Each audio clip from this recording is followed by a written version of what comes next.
Hello दोस्तों, good morning. मेरा नाम धीरज और आप देख रहे हैं धीरज सीटेट एकेडमी। तो चलिए, आज जो आप लोग का टॉपिक है ये मोस्ट इम्पोर्टेंट होने जा रहा है। ठीक है, आज का जो टॉपिक हम लोग का मौर्य काल यानी कि 322 ईसा पूर्व से लेकर 185 ईसा पूर्व तक, और इसमें हम लोग क्या क्या कवर करने वाले हैं आपको हम पहले बता देते हैं। चंद्रगुप्त मौर्य के बारे में हम सब जानेंगे, अशोक के बारे में जानेंगे, थोड़ा मोड़ा बिंबिसार के बारे में मिलेगा पढ़ने को। मतलब कि यहाँ से समझिए कि आपका 2-3 प्रश्न एग्जाम में पूछ लिया जाता है हर, अगर आप किसी भी चीज़ का अगर परीक्षा दे रहे हैं। ये ज़रूरी नहीं है कि बीपीएससी टीचर का ही दे रहे हैं, अगर किसी भी क्षेत्र का दे रहे हैं।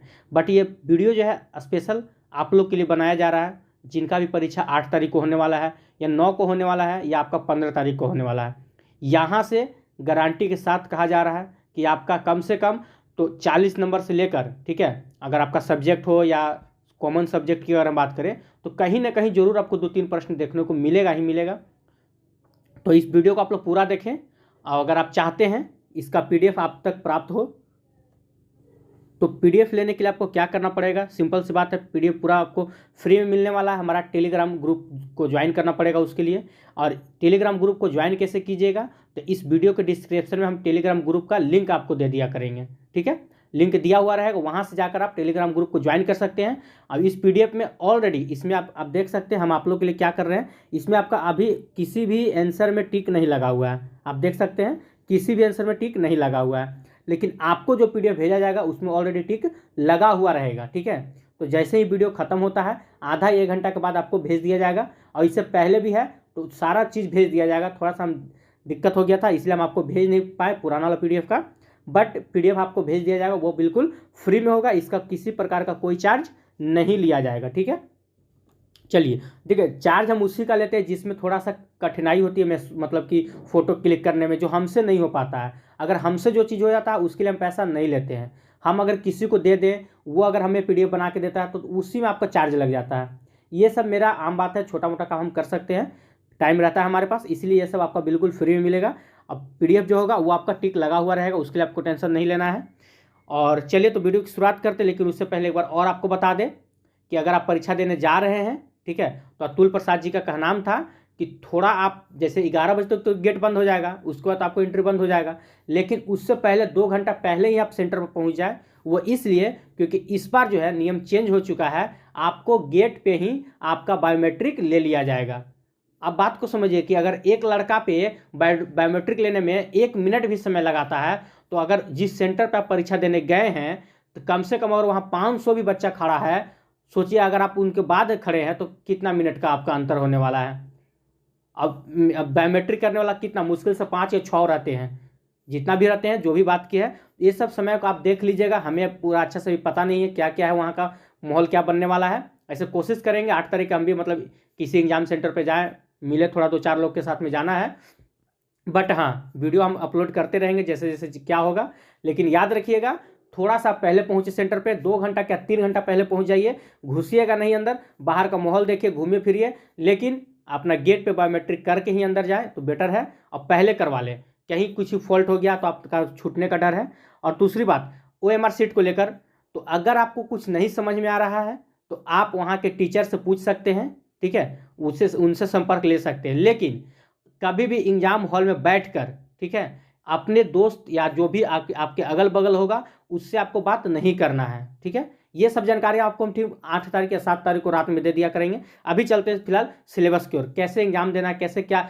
देखिए, परीक्षा तो तैयारी तो हर कोई कर लिया है, अब है किस चीज़ को से सतर्क रहना है आपको कि आपका सिलेक्शन होने के रुक सकता है। ठीक है, तो वो सब बात हम आपको 7 तारीख रात में बता देंगे, कैसे कैसे परीक्षा में क्या करना है, परीक्षा हॉल में क्या कर सकते हैं, क्या नहीं कर सकते हैं, इस पर आपको ध्यान रखना होगा।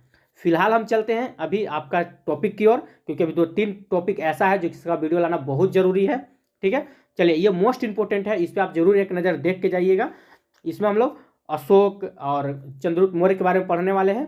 चलिए, तो आज का पहला प्रश्न आप देख सकते हैं आपके स्क्रीन पे है, अगर आपको पता हो तो इसका आंसर करते चलिएगा।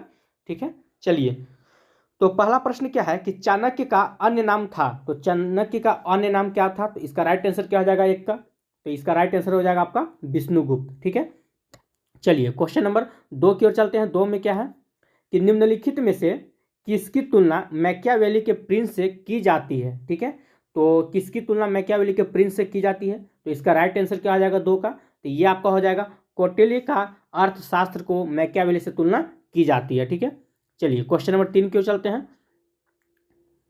आइए 3 में क्या है कि वह शासक कौन था जिसने राज सिंहासन पर बैठने के लिए अपने बड़े भाई सुसीम की हत्या की थी। ठीक है, तो वो वह शासक कौन था? तो इसका राइट आंसर क्या आ जाएगा 3 का, तो याद रखिएगा अशोक। अशोक जो था अपने बड़े भाई की हत्या किया था, और आपको बताना है कि वह शासक कौन था जिसने अपने पिता की हत्या करके सिंहासन पर बैठा था। ठीक है, कमेंट बॉक्स में अगर आप क्वेश्चन देख रहे हैं तो इसका आंसर जरूर कीजिएगा। चलिए क्वेश्चन नंबर 4 की ओर चलते हैं। अगर बड़े भाई की बात करेगा तो अशोक हो जाएगा, और अपने पिता की हत्या करके कौन बैठा था, इसका आंसर आपको देना है। चलिए क्वेश्चन नंबर 4 की ओर चलते हैं। 4 में क्या है, आइए निम्न में से, ठीक है, सम्राट अशोक की वह पत्नी कौन थी जिसने उसको प्रभावित किया था? ठीक है, तो इसका राइट आंसर क्या आ जाएगा 4 का, तो 4 का आपका हो जाएगा ऑप्शन नंबर डी। ठीक है, कारुवाकी। चलिए क्वेश्चन नंबर 5 की ओर चलते हैं। अशोक ने अपने सभी अभिलेखों में एक रूपता से किस प्राकृतिक का प्रयोग किया? ठीक है, तो 5 का राइट आंसर क्या हो जाएगा, चलिए आप लोग आंसर कीजिएगा। तो आपका ये इसका राइट आंसर हो जाएगा अर्धमगही का एक रूपता से प्रयोग किए थे। चलिए क्वेश्चन नंबर 6 क्यों चलते हैं। 6 में क्या है, आइए बिंदुसार ने विद्रोहियों को कुचलने के लिए अशोक को कहाँ भेजा था? तो बिंदुसार जो था वो विद्रोहियों को कुचलने के लिए अशोक को कहाँ भेजा था? तो 6 का राइट आंसर क्या आ जाएगा, तो याद रखिएगा तक्षशिला। ठीक है, चलिए एक क्वेश्चन आपको फिर से हम देने जा रहे हैं कि तक्षशिला विश्वविद्यालय कहाँ पे स्थित है, इसका भी आंसर आप कमेंट में जरूर कीजिएगा। चलिए 7 नंबर क्वेश्चन क्यों चलते हैं। 7 में क्या है, आइए निम्नलिखित में से वह व्यक्ति कौन है जिसका नाम देवान प्रियदर्शी, ठीक है, यहाँ प्रियदर्शी लिख दिया है, प्रियदर्शी हो जाता, प्रियदर्शी भी था। ठीक है, तो 7 का राइट आंसर क्या हो जाएगा, चलिए तो आप पता है इसका राइट आंसर हो जाएगा ऑप्शन नंबर ए अशोक हो जाएगा। चलिए क्वेश्चन नंबर 8 को चलते हैं। 8 में क्या है कि निम्नलिखित में से प्राचीन राजवंश कौन सा है?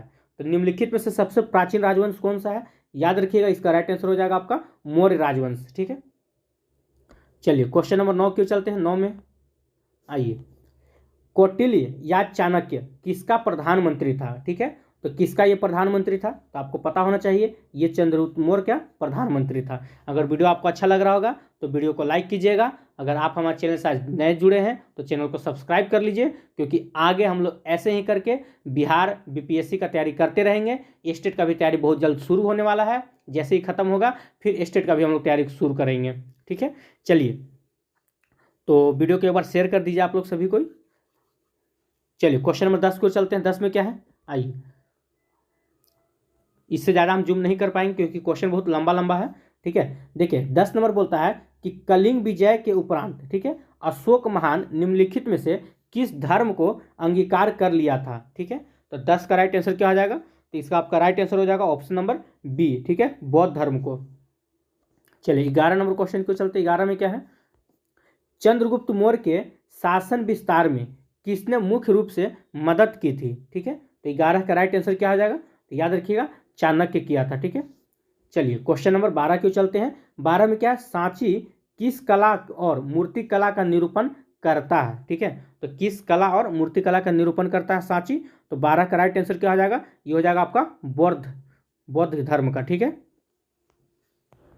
चलिए 13 नंबर क्वेश्चन क्यों चलते हैं। 13 में क्या है कि प्राचीन भारत का वह प्रसिद्ध शासक जिसने अपने जीवन के अंतिम दिनों में जैन धर्म को अपनाया था। ठीक है, देखिए अशोक किस धर्म को अपनाया था, बौद्ध धर्म को, लेकिन वो ऐसा शासक कौन था जो अपने मतलब अंतिम दिनों में जैन धर्म को अपना लिया था? ठीक है, तो 13 का राइट आंसर क्या हो जाएगा, चंद्रगुप्त मौर्य। ये मोस्ट इंपोर्टेंट वीवीआई प्रश्न है, इस पर आपको फोकस करना है। ठीक है, अशोक बोलेगा तो बौद्ध धर्म को अपना लिया था, और ये चंद्रगुप्त मौर्य कौन सा धर्म को, तो जैन धर्म को अपना लिया था। ठीक है, चलिए 14 नंबर प्रश्न क्यों चलते हैं। 14 में क्या है, मौर्य साम्राज्य की स्थापना किसने की?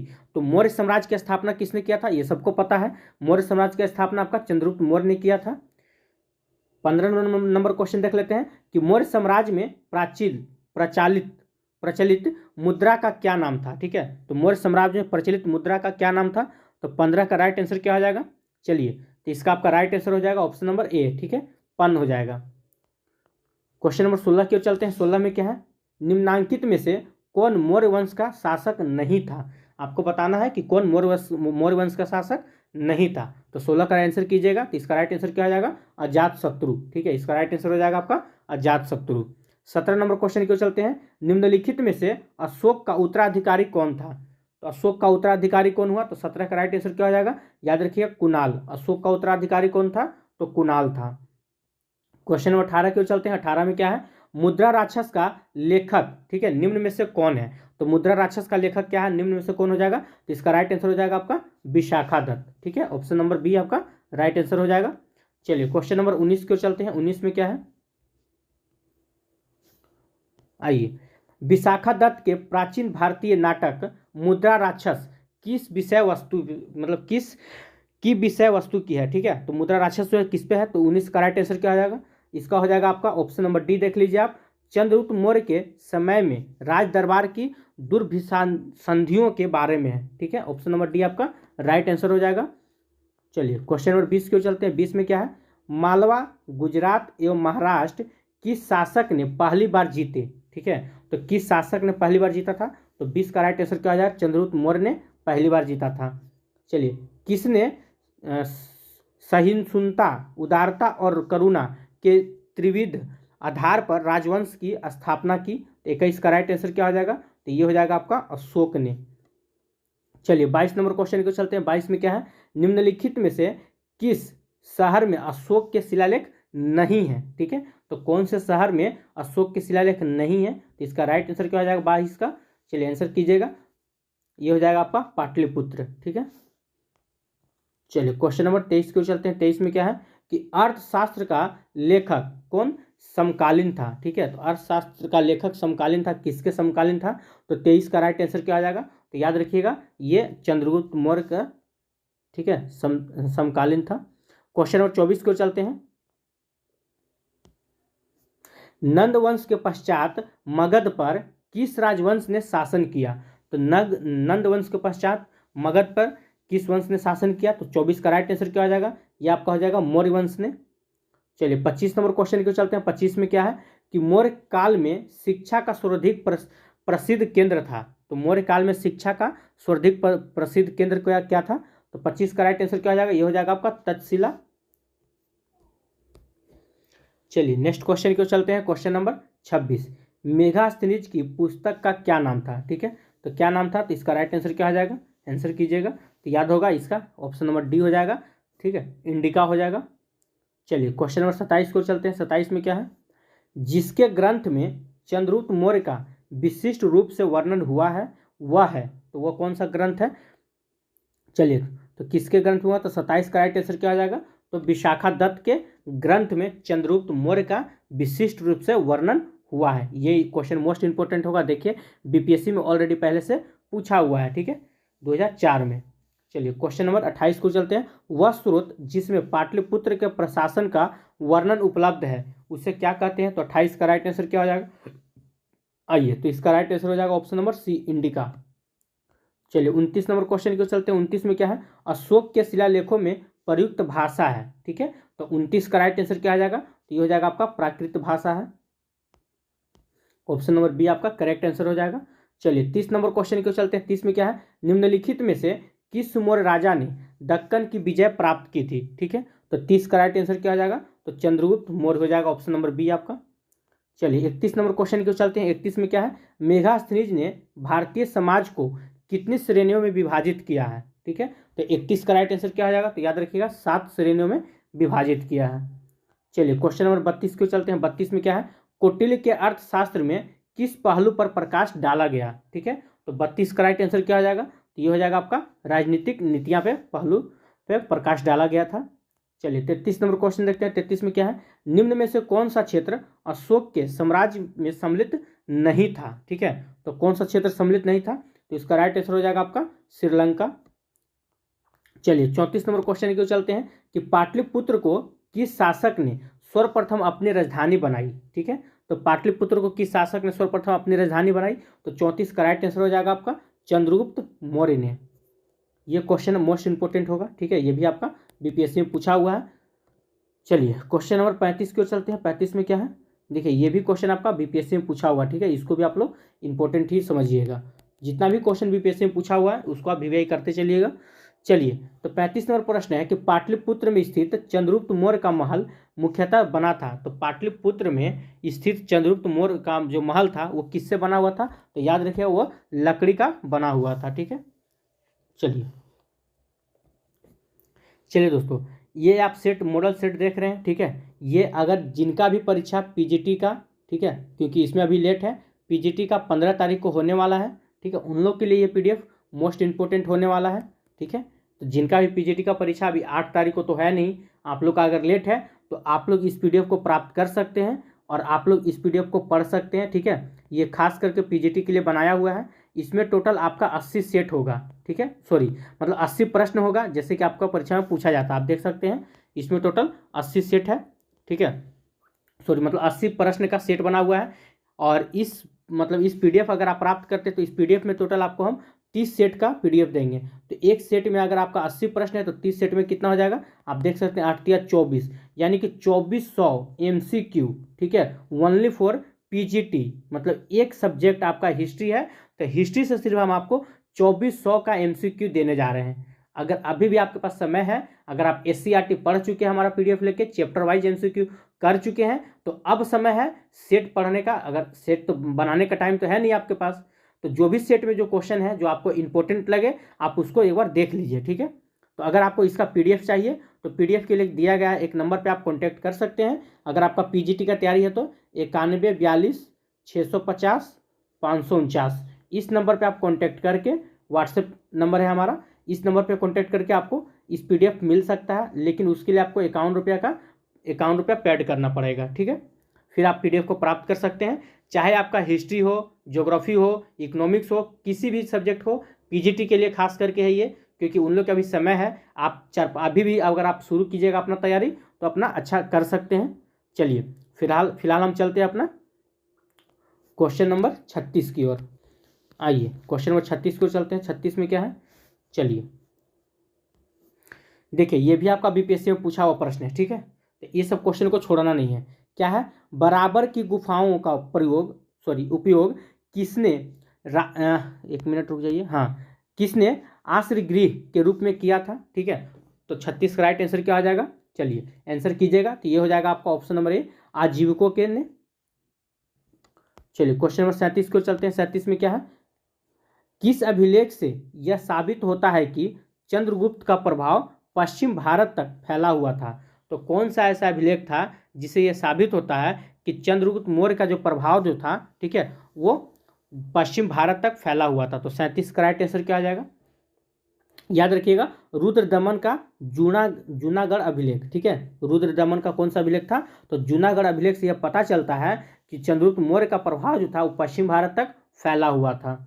आइए क्वेश्चन नंबर 38 को चलते हैं। 38 में क्या है, केवल वह स्तंभ जिसमें अशोक ने स्वयं को मगध का सम्राट बताया। ठीक है, तो वो कौन सा हो जाएगा? ये क्वेश्चन आपका मोस्ट इंपोर्टेंट वीवीआई होगा। ठीक है, वह स्तंभ कौन सा था जिसने अशोक ने स्वयं को मगध का सम्राट, ठीक है, याद रखिएगा, मगध का सम्राट बताया था? तो 38 का राइट आंसर क्या हो जाएगा? तो भाब्रू अभिलेख, भाब्रू स्तंभ में। ठीक है, स्तंभ की बात किया जा रहा है, तो भाब्रू स्तंभ में बताया था अशोक ने अपने आप को मगध का सम्राट। चलिए क्वेश्चन नंबर 39 की ओर चलते हैं। इसमें आपको मिलान करना है। ठीक है, चलिए मिलान करते हैं। आइए, चलिए देखिए, जो आपको पहले याद है पहले आप उसको मिला लीजिए। ठीक है, तो जो आपको जैसे समझ में आए, जो जैसा भी लगे, जैसे कि देखिए चंद्रगुप्त का क्या हो जाएगा? तो ऑप्शन नंबर इसका आपका हो जाएगा ऑप्शन नंबर बी, सेंड्रोकोटस कहा जाता है। ठीक है, अच्छा, अशोक का आप जस्ट आपको पीछे हम पढ़ाए थे, अशोक का प्रियदर्शी कहा गया था, ये आप जस्ट पीछे पढ़े थे। चाणक्य, तो ये आपको पता ही होगा, चाणक्य यानी कि विष्णुगुप्त। चलिए, और क्या बचा? तो बिंदुसार। ठीक है, तो बिंदुसार क्या था? तो ये भी पता होगा, मित्रघात के नाम से बिंदुसार को जाना जाता है। ठीक है, तो देखिए आपका मिल गया 1 का 2 और 2 का 3। तो देखिए 1 का 2 और 2 का 3 किस में है? तो ये भी ऑप्शन में 1 का 2 2 का 3 है। तो और हमारे एक स्टेप आगे बढ़ेंगे तो अशोक का मिलाएंगे तो 1 का हो जाएगा क्या? 3 का 1। तो आप देख सकते हैं 3 का 1 ऑप्शन नंबर सी में। तो इसका राइट आंसर क्या हो जाएगा? ऑप्शन नंबर सी हो जाएगा आपका। मिलान करने भी वहाँ आपको मिलेगा इस टाइप का।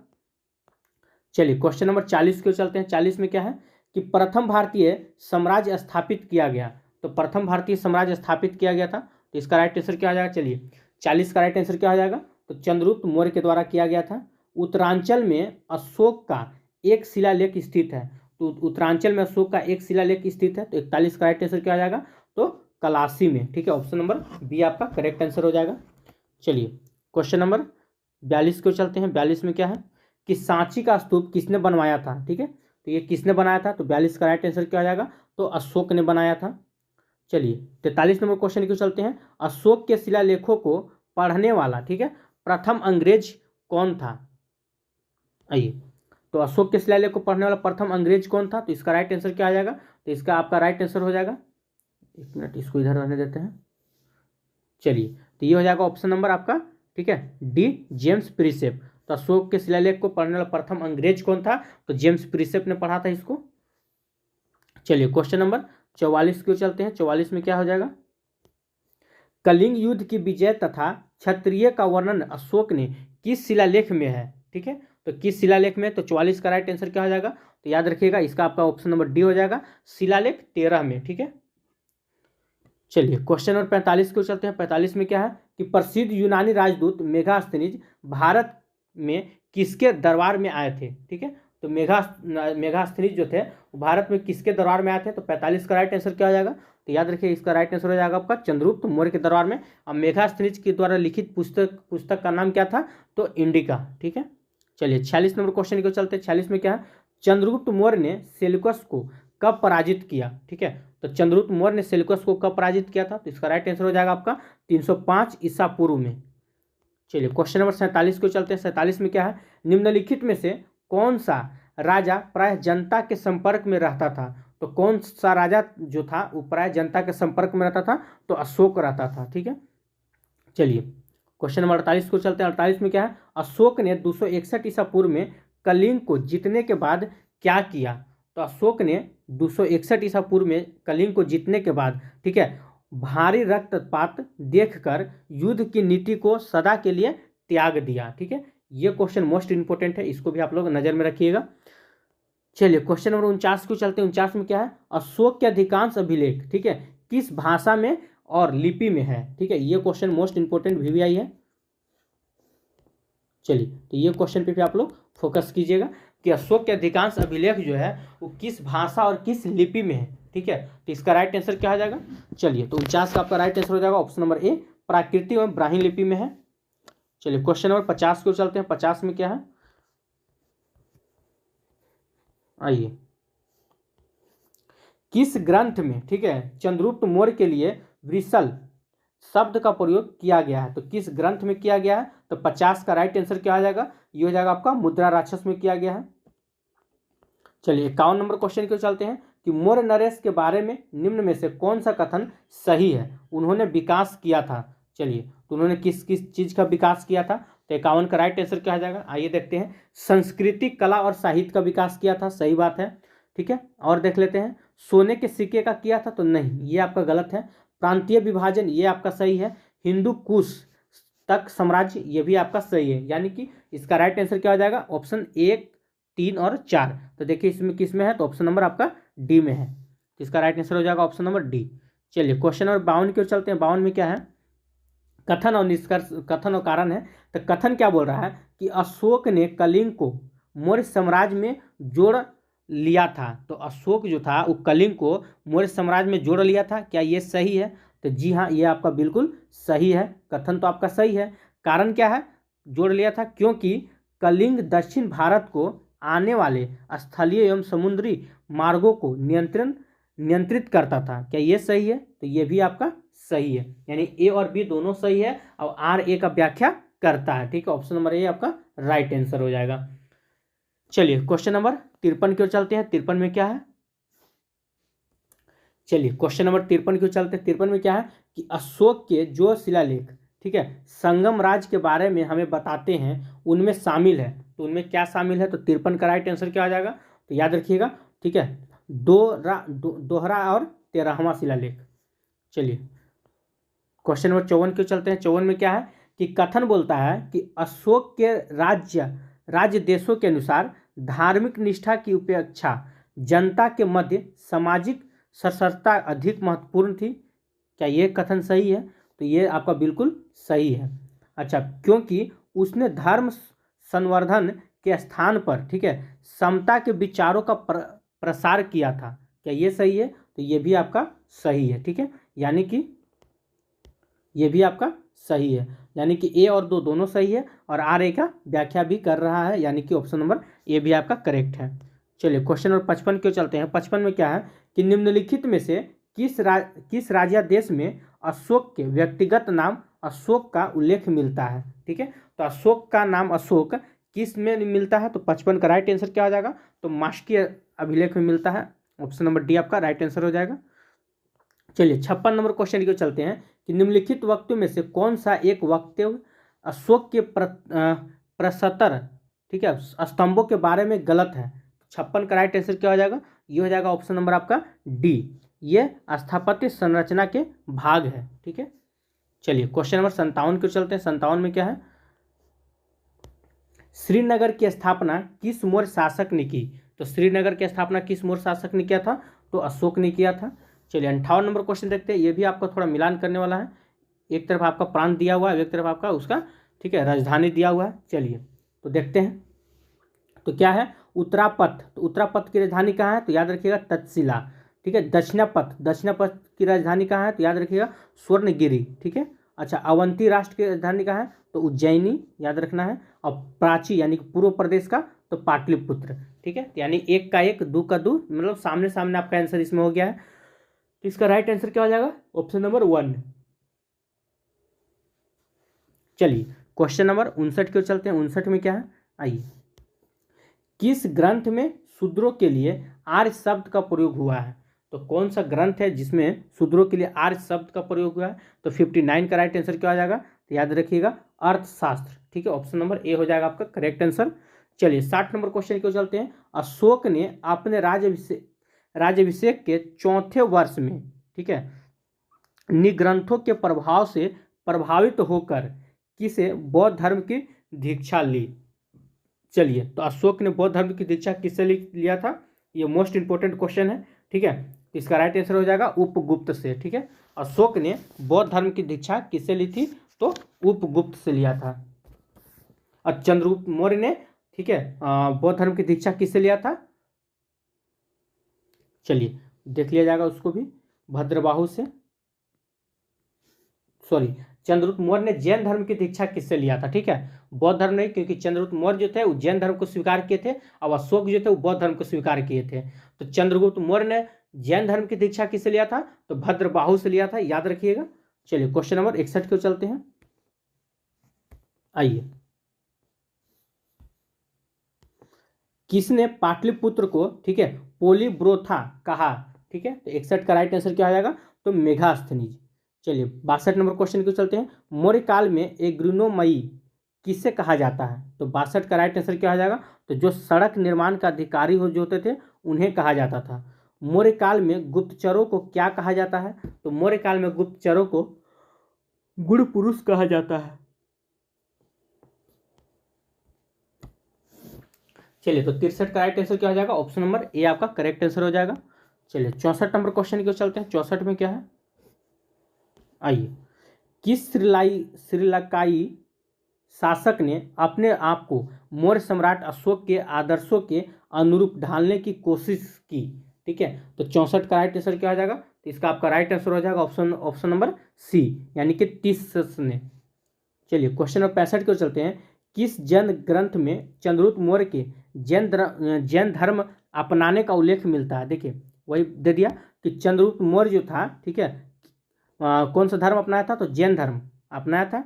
तो इसका उल्लेख किस में मिलता था, तो यहाँ से आप ये भी आपको याद रखना है कि चंद्रगुप्त मौर्य कौन सा धर्म अपनाया, तो जैन धर्म अपनाया था। ठीक है, अच्छा, तो ये किस में मिलता है, तो 65 का राइट आंसर क्या हो जाएगा, तो इसका आपका राइट आंसर हो जाएगा ऑप्शन नंबर बी। ठीक है, परिशिष्ट वर्मन में मिलता है। चलिए क्वेश्चन नंबर 66 को चलते हैं। किस महीने से मौर्य का राजकोषीय वर्ष आरंभ होता है, तो किस महीने से मौर्य का राजकोषीय वर्ष आरंभ होता है, तो इसका राइट आंसर क्या आ जाएगा 66 का, याद रखिए आषाढ़, यानी कि जुलाई से। ठीक है, चलिए क्वेश्चन नंबर 67 को चलते हैं। 67 में क्या है, निम्नलिखित में से किन किन दक्षिण भारतीय जातियों का उल्लेख अशोक के शिलालेख में किया गया है, तो 67 का राइट आंसर क्या हो जाएगा, सॉरी दोस्तों। चलिए, तो आप लोग इसका आंसर कीजिएगा।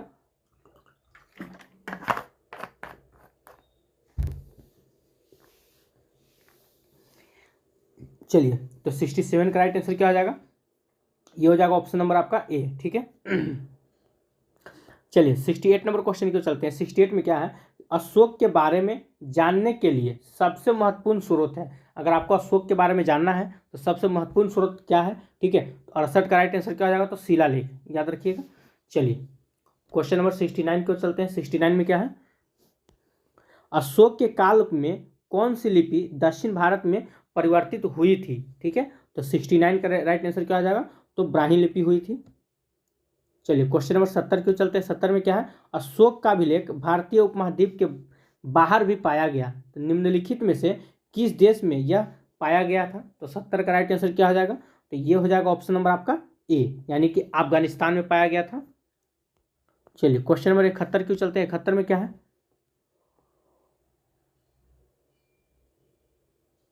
आइए क्वेश्चन नंबर 71 देखते हैं। अत्यंत पॉलिश किए गए एकासम अशोक स्तंभ जिस पांडुरंजित बालूकसम के एकल टुकड़ों में, ठीक है, तक्षित किए गए हैं, उसे साधारणतः कहाँ की खदानों से निकाला गया है? ठीक है, तो कहाँ की खदानों से निकाला गया था? तो 71 का राइट आंसर क्या आ जाएगा? तो याद रखिएगा, मिर्जापुर के समीप चुनार से। ठीक है।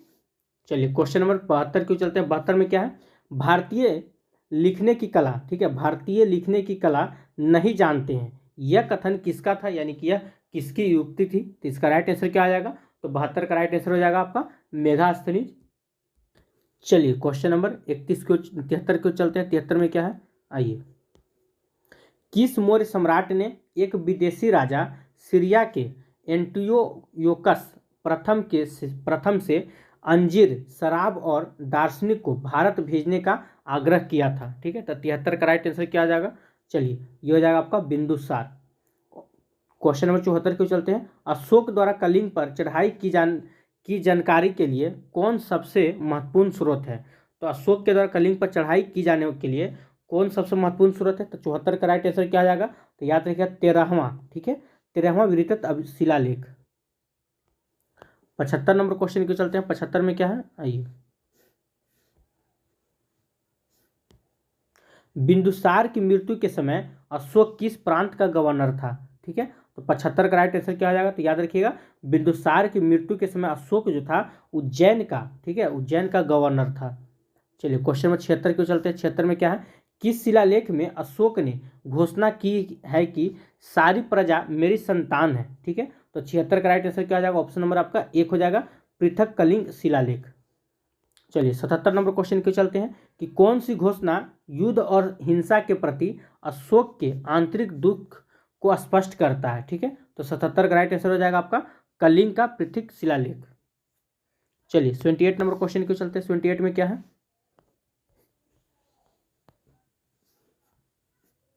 चलिए 78 नंबर क्वेश्चन देख लेते हैं। किस शिलालेख में अशोक की यह घोषणा अंकित है कि किसी भी समय, चाहे मैं खाता रहूं या रानी के साथ विश्राम करता रहूं या मैं अपने अंतशाला में रहूं, मैं जहां भी रहूं, मेरे महामात्य मुझे सार्वजनिक कार्य के लिए संपर्क कर सकते हैं? कि किस शिलालेख में मतलब कहा गया है? तो याद रखिए ये 6ठे शिलालेख में कहा गया है। चलिए क्वेश्चन नंबर 79 को चलते हैं। 79 में क्या है? आइए, निम्नलिखित में से कौन अवरोही क्रम में मौर्य प्रशासन के अधिकारियों का नाम बताया है? तो 79 का राइट आंसर क्या हो जाएगा? तो प्रादेशिक, राजूक और युक्तक। चलिए 80 नंबर क्वेश्चन देखते हैं। विशिष्ट है, तो विशिष्ट क्या है? तो इसका राइट आंसर क्या हो जाएगा? तो याद रखिएगा बेगारी है। चलिए क्वेश्चन नंबर 81 को चलते हैं। 81 में क्या है? मौर्य काल में सीता से तात्पर्य है। ठीक है, तो मौर्य काल में सीता से क्या तात्पर्य है? तो राजकीय भूमि से प्राप्त आय। ऑप्शन नंबर सी आपका राइट आंसर हो जाएगा। मौर्य कला का सबसे अच्छा नमूना कौन है? तो मौर्य कला का सबसे अच्छा नमूना कौन है? तो 82 का राइट आंसर क्या हो जाएगा? ऑप्शन नंबर ए हो जाएगा, स्तंभ। कहाँ से प्राप्त शिलालेख, ठीक है, सॉरी, कहाँ से प्राप्त अभिलेखों से मौर्य काल में अकाल, सूखा जैसे देवी प्रकोप के समय राज्य द्वारा राहत कार्य किए जाने के का विवरण मिलता है। ठीक है, तो कहाँ से मिलता है, तो 83 का राइट आंसर क्या हो जाएगा, ये हो जाएगा ऑप्शन नंबर आपका ए, महास्थान यानी कि बांग्लादेश से, और सोहगोरा यानी कि उत्तर प्रदेश से। ठीक है, चलिए 84 नंबर क्वेश्चन की ओर चलते हैं। अशोक ने श्रीलंका में बौद्ध धर्म का प्रचार हेतु किसे भेजा, तो अशोक ने श्रीलंका में बौद्ध धर्म के प्रचार हेतु, ठीक है, महेंद्र और संघमित्रा को भेजा था, यानी कि ए और बी दोनों। क्वेश्चन नंबर 85 की ओर चलते हैं कि अशोक के मनसेहरा यानी कि पाकिस्तान एवं शाहबाजगढ़ी यानी कि पाकिस्तान से प्राप्त वृहत शिलालेख में से किस लिपि का प्रयोग किया गया है, तो कौन सा लिपि का प्रयोग किया गया है, तो 85 का राइट आंसर क्या आ जाएगा, तो खरोष्टी का किया गया है। चलिए 86 नंबर क्वेश्चन को चलते हैं। 86 में क्या है कि कहाँ से अशोक के द्विभाषी ग्रीक और अरमाइक अभिलेख प्राप्त हुए हैं, तो कहाँ से हुए हैं, तो 86 का राइट आंसर क्या हो जाएगा, ये हो जाएगा ऑप्शन नंबर ए, गंधार या सर ए कुना से हुए हैं। चलिए क्वेश्चन नंबर 87 को चलते हैं। 87 में क्या है, कौटिल्य द्वारा रचित अर्थशास्त्र कितने अधिकरणों में विभाजित है, तो इसका राइट आंसर क्या आ जाएगा 87 का, तो याद रखिएगा 15 में। चलिए क्वेश्चन नंबर 88 को चलते हैं। 88 में क्या है, अर्थशास्त्र में उल्लेखित सप्तांक में शामिल थे, तो क्या शामिल थे, तो 88 का राइट आंसर हो जाएगा आपका राजा, क्षेत्र, प्रशासनक एवं कोष आपका शामिल था। चलिए क्वेश्चन नंबर 89 को चलते हैं। 89 में क्या है, अशोक का समकालीन तुर्मय कहाँ का राजा था, ठीक है, तो 89 का राइट आंसर क्या हो जाएगा, तो ये मिस्र का राजा था।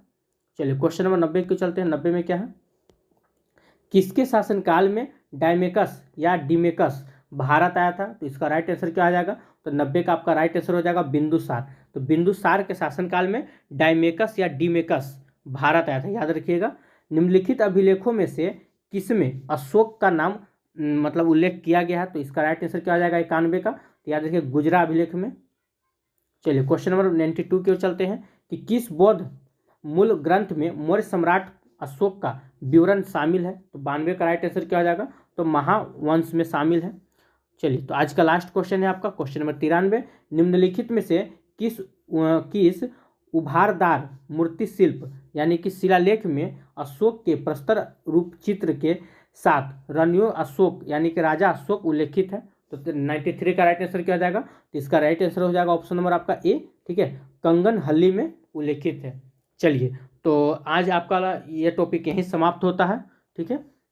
अगर आपको वीडियो अच्छा लगा हो तो वीडियो को लाइक कीजिएगा, अगर आप हमारे चैनल से नए जुड़े हैं तो चैनल को सब्सक्राइब कीजिएगा, और अगर आप पीजीटी का तैयारी कर रहे हैं तो अभी भी आपके पास चांस है, ठीक है। किसी भी प्रकार का अगर आपको नोट्स चाहिए NCERT या SCERT, ठीक है, चैप्टर वाइज MCQ, ठीक है, अगर जैसा भी आपको चाहिए उसके लिए आप हमारे दिए गए नंबर पे कॉन्टैक्ट कर सकते हैं। यहाँ पे आपको, ठीक है, 9142 650 549, ठीक है, यहाँ पे आपको हर प्रकार का नोट्स मिल जाएगा। और 2400 MCQ अगर पीजीटी के लिए स्पेशल निकाला गया था, अगर आपको उसका भी चाहिए तो वो भी आपको मिल जाएगा, क्योंकि अभी आपका समय में परीक्षा में कुछ समय बचा हुआ है, आप चाहें तो अपना तैयारी को बेहतर कर सकते हैं। चलिए तो आज के लिए इतना ही। जय हिंद, जय भारत।